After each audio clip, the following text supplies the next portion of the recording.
Here's the Samsung Galaxy S26 Ultra. I'm going to show you how to set this up step by step. First thing is go ahead and turn it on. Press and hold that power button and wait till it boots up. Once you're at the welcome screen, you want to go ahead and choose your language down here. Tap down there.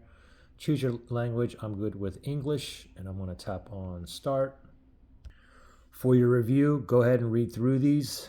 You have to check these, so make sure you read through these. This one down here, I agree to sending diagnostic data to Samsung. This one is optional, so it's up to you. I'm fine with having all of them selected. I'm going to tap on agree for myself.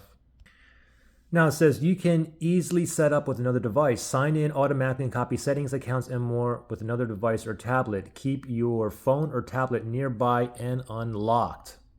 And if you want to go that route, you can do it with another Galaxy phone or Android phone or tablet, iPhone, iPad. Or for myself, I'm just going to go with a clean slate here. I'm just going to tap set up manually for myself.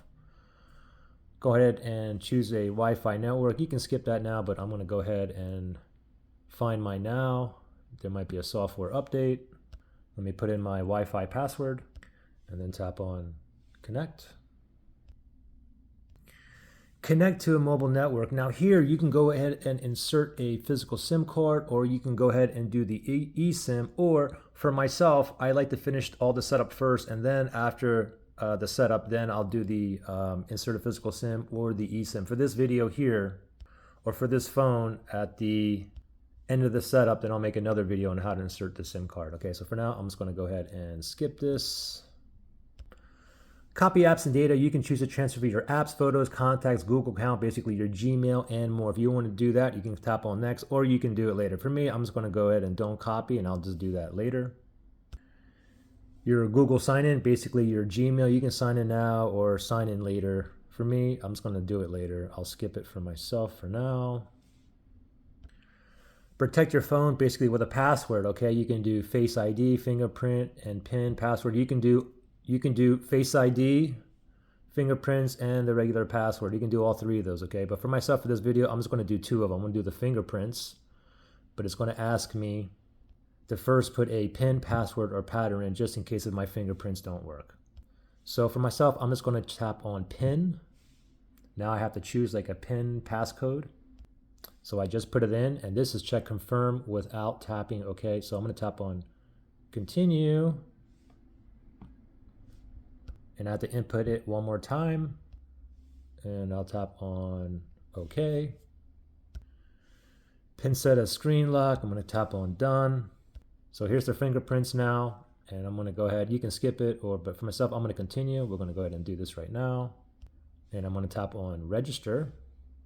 And now I'm just going to use my thumb here, and I'm just going to place it on here, and just keep going until it's 100%. Up, down. Try to get the sides, the edges of your finger as well. There we go. You can add another fingerprint if you wish. Okay, for myself, I'm good with one. You can always add another fingerprint later if you wish. So here's some of the fingerprint settings. Fingerprint unlock, of course I want that one. Fingerprint always on. This one here I don't care for, okay, but I will leave show animation when unlocking. So for myself, I'm good with this here, and I will tap on continue. Google services, use location, allow scanning. Allow phone number, send usage and diagnostic data. These are all optional here, okay? So you can go ahead and so it's up to you. For myself, I will have all these toggled on, and I'm good with that. I'll tap on accept. Your Samsung account, you can go and sign in now, or sign in another time, or never sign in. For myself, I'm going to skip this step, and I'm going to sign in later. I want to remember my password. So I'm just going to go ahead and set up later in settings. Why do you need Samsung account? Go ahead and read through all that. But again, I'm going to skip for now. I'll do that later. Samsung services, go ahead and read through all these. These are all optional. Okay, if you agree, tap on agree. Enter your birth date and then tap on next. Choose your display mode. Do you like this light, or do you want it dark? For myself, I prefer the dark, and I will tap on next. You are all set up, ready to go. You can go ahead and tap here on what's new to see what's new, but I'm just going to go ahead and tap on that, and voila, we are in business. Pretty simple. If you have a physical SIM card that you want to insert next, I have another video on that. Look at the link below in the description area.